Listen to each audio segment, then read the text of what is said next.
Ahora bien, con este apartado que se titula El deber de la veracidad, entendemos que tenemos como referencia a Hannah Arendt, quien es una de las filósofas más representativas del siglo XX y que también hizo aportes en lo que vendría siendo el periodismo.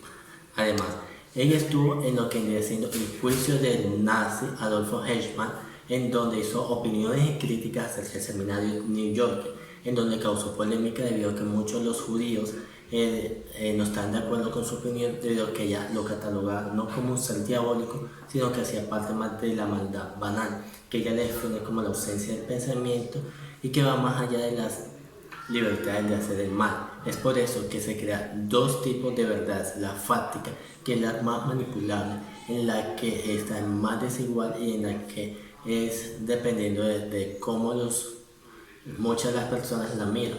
Y está la verdad racional, que esta es la que, por el contrario a la otra, es menos manipulable y que siempre va a salir a la luz. Es decir, que pueden dar su punto de opinión y expresarlo con diferentes ideas, pero en sí la verdad siempre es lo que va a primordial en todo esto. Con referente a lo anterior, esta estrategia se viene elaborando anteriormente desde el año de Platón, con referencia a que se denominaba como la noble mentira, en donde se busca el beneficio del pueblo, pero engañándolo a estos mismos. También con los estudios de Carl Schmitt y Leo Strauss, con referencia al político George Bush, hacen referencia igualmente a esto ya mencionado, es decir, que los que más saben controlarán a los que menos saben por beneficio propio. Y es aquí en donde se hace referencia a la política y lo que viene siendo ya el periodismo, que es donde se ven las dos verdades anteriormente ya mencionadas, que hacen referencia a cada una de estas dos ramas: la política, que vendría siendo un poco más manipulable, y la del periodismo, que es la que busca la verdad y la realidad. Es decir, que no comparten los mismos ideales y propósitos el periodismo como la política, porque la política es más de una parte instrumental y el periodismo lo que busca es un beneficio propio a lo que vendría siendo en la ciudadanía y en el impacto que ésta pueda generar. Continuando con los apartados, el otro que viene es la distorsión de la verdad.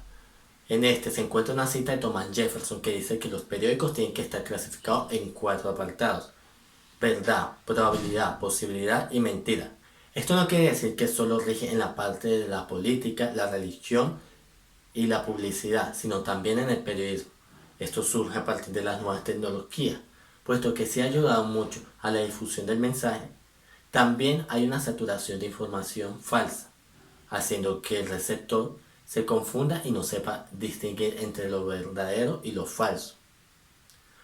A lo que no era verdadero anteriormente se le consideraba como error o ignorancia, o incluso pecado, pero desde la época de Copérnico y Galileo esto se ha clasificado como una falsedad.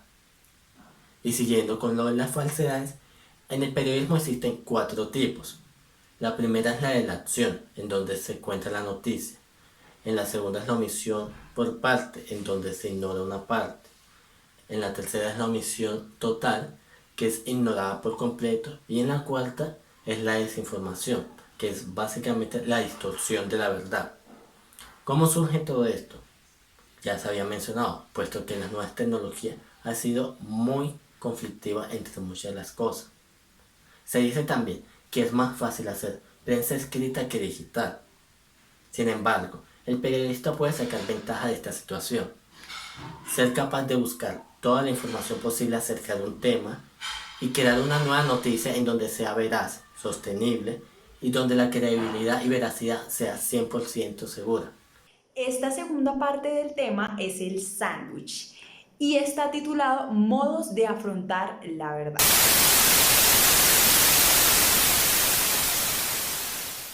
Pero entonces vamos a hacer una pequeña revisión. Según la RAE vamos a leer algunas definiciones de qué es la verdad. El primer ejemplo es una adecuación entre una proposición y el estado de las cosas que expresa. Un ejemplo para esta proposición es afirmar que la nieve es blanca. Y en efecto, la nieve es blanca. Se sabe que es blanca. Segunda definición: conformidad entre lo que una persona manifiesta y expresa, siente o piensa. Vamos a ver un ejemplo. Efectivamente, era verdad todo lo que me comentó. Y así podremos ir viendo y leyendo muchísimos más ejemplos. Por ejemplo, este tercero. Propiedad que tiene una cosa de mantenerse siempre la misma sin mutación alguna. O este, por ejemplo, juicio o proporción que no se puede negar racionalmente. Y así habrá muchísimos más que aparecen por acá. Pero lo cierto es que quizá los modos de afrontar la verdad puedan resultar un imperativo categórico en definición, o es decir, en palabras al español, es que es el bien común llevado a la praxis o a la práctica. Entonces, al pensar que se puede elegir y a esa escogencia la llamamos libertad, parece que pensar bien es un tema bastante grande.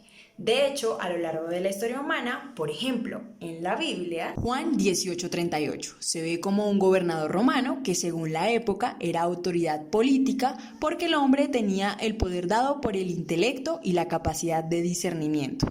Decide creer sin estar convencido a las acusaciones de un pueblo que al parecer no tenía mucho de esa capacidad. Básicamente, el hombre se deja llevar por las creencias e ideas infundadas fuera de cualquier lógica, además de alejadas de toda verdad.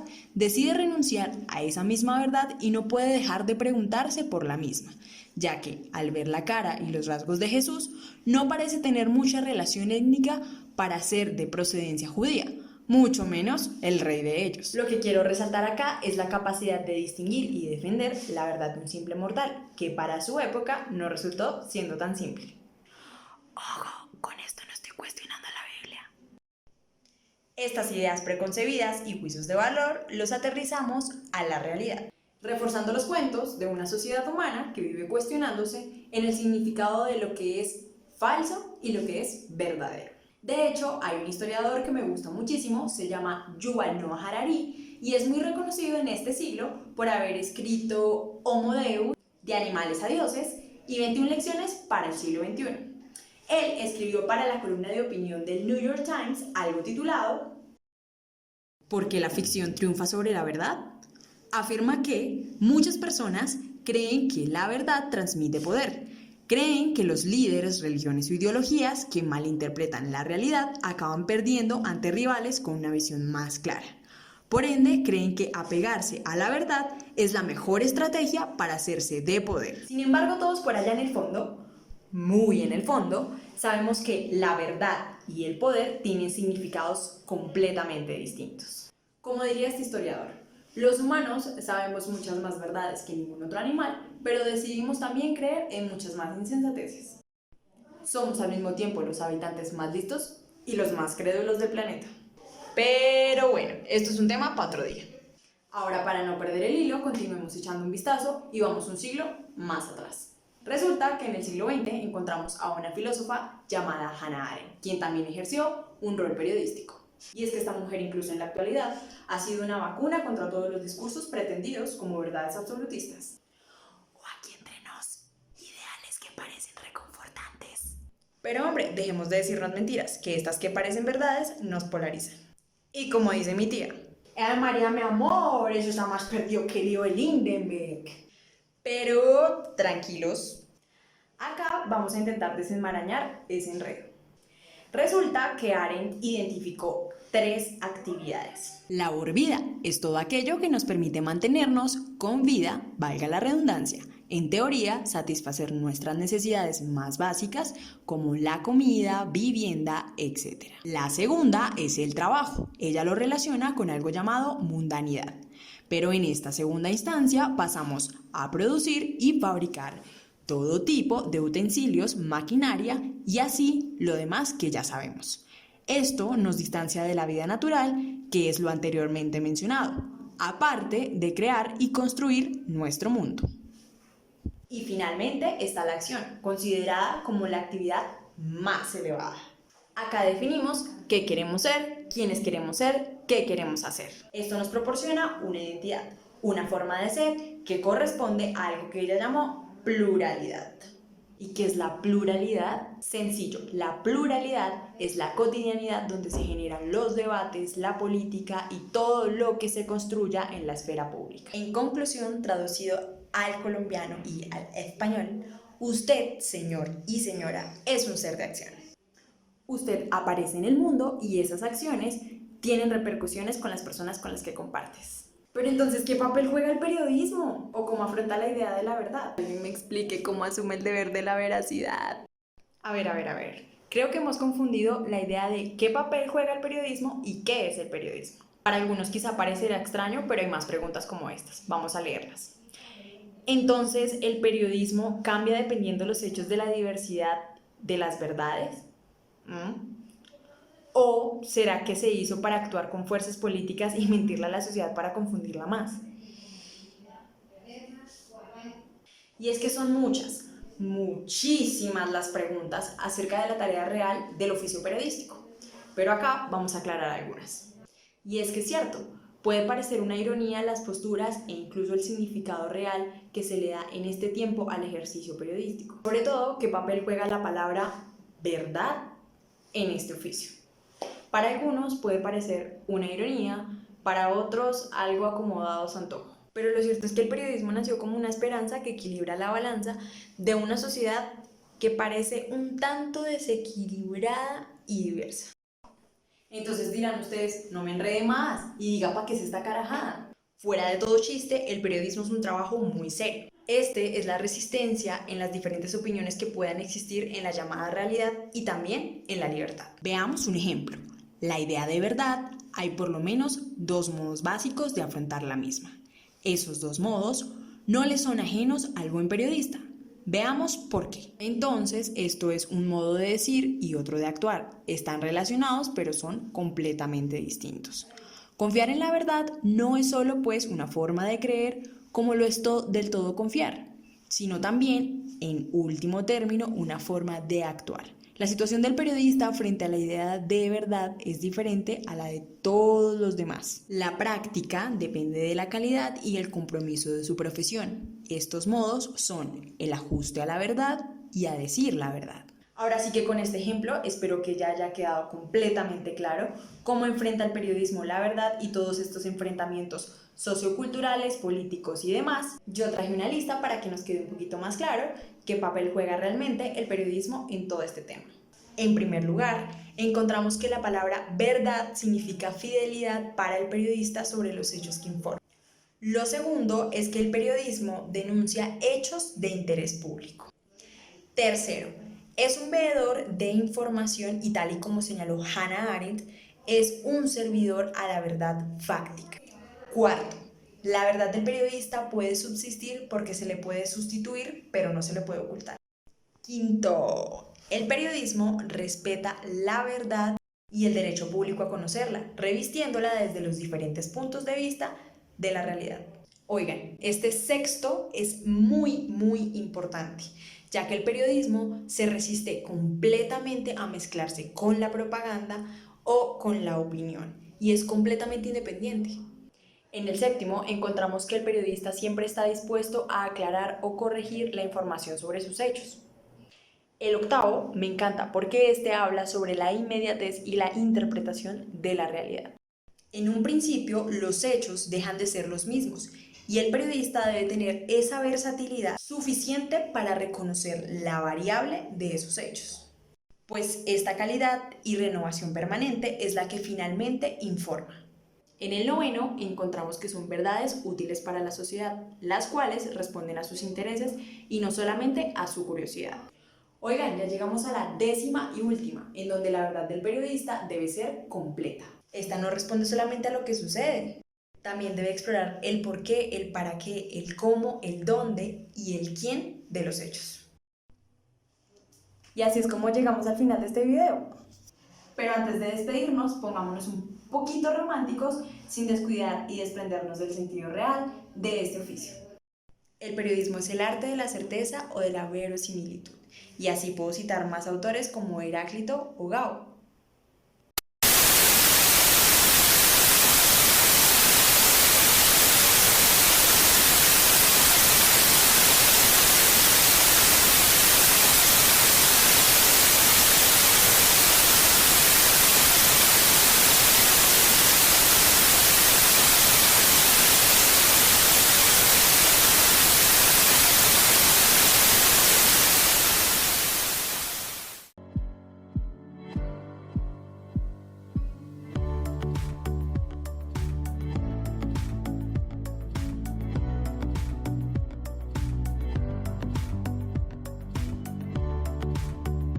Bueno, ahora vamos con la tercera parte de la exposición. Esta menciona el valor de decir la verdad. El texto comienza mencionando cuáles son los riesgos que tiene el ejercer el periodismo, porque el periodista se tiene que enfrentar a entidades estatales e incluso a entidades clandestinas, las cuales van a estar colocando en riesgo la vida de los periodistas constantemente. Esto lo podemos contrastar con informaciones sobre informes de los periodistas que han sido agredidos o que han sido amenazados. Por ejemplo, en 2017 fueron amenazados 219 periodistas. Esto puede servir como contraste a las informaciones que se están dando en el libro, mostrando que es una gran cantidad de periodistas que están siendo amenazados por el hecho de decir la verdad. El texto continúa haciendo una comparación entre lo que es la carrera del periodista y la carrera del historiador, mencionando que el historiador, cuando da una documentación sobre un suceso, tiene que contar las cosas de forma rigurosa, quizás con algo de subjetividad porque esta siempre existe, pero tiene que contar los hechos tal como fueron. De ahí no puede salir. Lo mismo tiene que suceder con el periodista y la verdad. El periodista siempre tiene que defender la verdad, porque esta es la esencia de sus historias, esta es la esencia de lo que él debe expresar, y ahí es donde se encuentra la información pública que debe ser dada hacia la comunidad. Y claro, esto nos lleva a destacar que los periodistas deben tener esa necesidad de tener coraje a lo largo de sus vidas, porque tal como menciona Bertolt Brecht, en el momento en el que nosotros vamos a contar la verdad, vamos a tener una primera dificultad, y esa primera dificultad va a ser escribir la verdad. Esto prosigue mencionando cuáles son las virtudes de la verdad, y quizás en este momento nos podamos ligar un poco a lo que es la ética de la gente cuando se menciona lo de la virtud. Pero hay algo muy llamativo a destacar, y es que menciona que esto se construye por medio de hábitos que al menos yo considero que se construyen desde la escuela del periodismo, porque estos son los que le permiten a los estudiantes, en el momento en el que van a ejercer ese periodismo, tener un conocimiento previo que les va a tener esa virtud, les va a poder otorgar esa virtud para que ellos puedan hacer las cosas de forma correcta y ética. Los periodistas que cumplan con estas características van a tener unas cualidades a la hora de desempeñar su trabajo. Primero, estos periodistas van a tener la necesidad de buscar la verdad, de aproximarse lo máximo a ella, y siempre van a hacer lo posible porque la van a apropiar dentro de ellos, como si fuera algo necesario para poder desempeñar su trabajo. Segundo, van a tener la capacidad y el arte para poder contar sus historias. Lo van a poder realizar de formas muy llamativas, pero sin transfigurar o cambiar la verdad, pues se van a limitar a esta y van a entender que esto es lo realmente importante en sus historias. Tercero, el valor para contar la verdad. En todo escrito que realicen los periodistas siempre van a haber personas que van a contradecir estos hechos. Sin embargo, el periodista debe ser valiente y no se debe atemorizar por esas personas. Debe entender que su deber es militar por la verdad, tal como menciona el texto. Cuarto, relacionar la justicia con la verdad. Y es que siempre que los periodistas mencionen la verdad, van a entender que sus historias van a ser liberadoras y van a poder ayudar a otras personas. Al contrario, no van a ser como una presión sobre una comunidad o una población, pues siempre van a tener el fin de ser intermediadores y de tener este papel en el periodismo. Luego el texto menciona que hay periodistas que cumplen un papel de observador y hay otros que cumplen un papel de interventor. Ambos tienen que defender la verdad, sin importar cuál sea el caso, y muchas veces esto puede ser confundido por la imparcialidad. Sin embargo, nosotros no nos podemos excusar en la imparcialidad de no denunciar ciertas acciones o ciertos hechos. Siempre tenemos que defender la verdad sin importar quiénes sean los terceros que estén perjudicados en esto. Por último, voy a hacer una breboca sobre las normas de la veracidad informativa, y es que el texto a un inicio menciona que estas normas son conceptos. Esto quiere decir que no deben ser extravagantes o dogmáticas, no solo deben imponerse sobre las personas y ya. Sin embargo, son normas y están para cumplirse, pues esto permite que el periodismo cumpla con unos estándares. Sin embargo, debe ser de forma interpersonal de cada persona en relación con cada una de las normas que se explicarán adelante en otra exposición.